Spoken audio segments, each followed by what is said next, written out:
still hot in May? Should you consider traveling to Thailand in May? And what's the best outfit for Thailand at this time? And what's the weather typically like? Are there any festivals happening in May that you should know about? This video will cover all of that. Discuss the most important thing you might be wondering about May in Thailand, the weather. May in Thailand marks the start of rainy season, although it usually arrives a bit later in the month, around the second half of May. The good news is that it's slightly less hot than April by a few degrees Celsius, which is, to be honest, is still quite warm, with temperatures ranging from 27 to 36 degrees Celsius, making it ideal for exploring the diverse landscapes of Thailand during this time of year. And if you are visiting Thailand for the first time, be sure to check out our awesome free cheat sheet in the description below. Another advantage of traveling in Thailand during May is that the hotels tend to be a bit cheaper compared to the peak summer months like April. Additionally, the rain helps wash away some of the pollution that tends to be higher at the end and the beginning of the year. So, if you are considering traveling to other parts of Thailand besides the south and don't mind a bit of rain, I think it's perfectly fine. Personally, I love visiting the north of Thailand during the rainy season because everything becomes so lush and green. After the dry winter and extreme heat in April, the mountains and forests tend to look brownish, but once the rain starts, everything becomes fresh and green. It's especially beautiful in the mountain areas like Khao Yai National Park, which is about 3 hours drive northeast of Bangkok, or everywhere else in the north like Chiang Mai or Chiang Rai or Lampang, just to name a few. But if you are a beach lover and come to Thailand specifically for a crystal clear sea, well, let me give you a bit of geographical information first. Thailand has two sides when it comes to popular beaches. On the west side, you'll find all the popular beach destinations along the Andaman Sea. These areas are heavily affected by the southwest monsoon, which means heavy rain during the rainy season. So in short, it might be tough to travel to famous Andaman Sea destinations like Phuket or Krabi during this time. However, you can still enjoy the Gulf of Thailand, places like Got Samui, Got Phangan, Got Tao or Khao Sok. There might be some rain, but not the dangerous monsoon kind. So if you enjoy lounging by the beach at your resort, you can still visit the Andaman Sea area. For instance, I'm planning to go to Phuket this July, even though it's nearly the peak of rainy season. That's because I have booked a resort right by the beach with no need for any boat ride, so it's not risky to travel there. And there's something about the rain in Thailand that's unlike everywhere else. It usually stops eventually if you're patient. In some other parts of the world where you can't just wait it out. But in Thailand, if you wait for an hour or two, you can expect the rain to stop for a while before it starts again.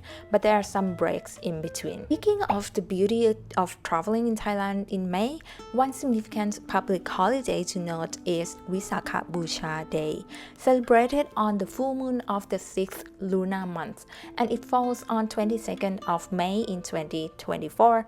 This day commemorates the birth, enlightenment, and passing of Buddha.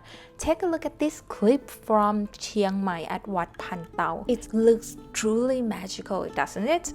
This ceremony with all the lanterns resemble the ones seen along the Ganges River in India. The lanterns are lit to show gratitude and are believed to bring wisdom and clarity to life's path. There will be activities in every temple throughout Thailand, but they won't be as fancy as ceremonies like the one you see here. So even if you are not in Chiang Mai, you can still experience some of the standard Buddhist activities in the temples across Thailand. Apart from the Visakha Busha Day, of course, May 1st is Labor Day, which is also a public holiday. On May 4th, we celebrate Coronation Day, and on May 10th, we observe the Royal Plowing Ceremony. The ceremony predicts farming conditions for the year ahead. Broadcasted on TV in Thailand, different cloth lengths chosen by the plowing lord forecast rainfall levels. After the rituals, Oxen choose foods to predict harvest. Grains from the ceremony are shared with the farmers for good fortune. One year, my neighbor brought back some grains from the ceremony and shared them with me. I planted them in a small pot and they grew into beautiful ears of rice. Those were good grains. When it comes to what to wear during this time of year, it's still pretty hot, so you can stick with comfortable clothing suitable for a tropical climate. But because there's likely to be some rain too, don't forget to bring along an umbrella or a rain jacket.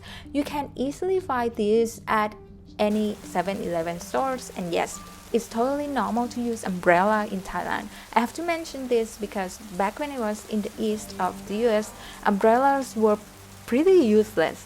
They would just turn inside out as soon as I opened them. No wonder nobody used them. But in Thailand, people prefer umbrellas over rain jackets. Personally, I use a rain jacket too if I'm walking longer distances or if I really want to stay super dry from top to bottom. Now, even with the rain, you still have to watch out for strong UV rays. So if you plan on spending time outdoors, don't forget to bring your sunglasses and sunscreen. As for shoes, if you love your sneakers, you might want to leave them at your hotel if you are planning on doing a lot of walking.